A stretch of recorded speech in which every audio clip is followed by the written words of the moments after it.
इलाका के मारूफ़ और मुमताज़ टीचर जनाब मोहम्मद यूसुफ साबर साहब का जवान साल बेटा अरफान यूसुफ, जो कि लाहौर से बदरिया मोटरसाइकिल हवेली लखा ईद गुजारने के लिए आ रहा था कि हुजरा शाम कीम के करीब मोटरसाइकिल बिजली के पोल के साथ टकरा गई, जिससे नौजवान अरफान यूसुफ मौका पर जाँ बहक हो गया।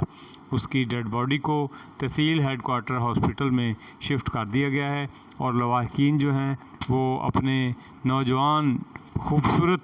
अरफान यूसुफ बेटे की डेड बॉडी वसूल करने के लिए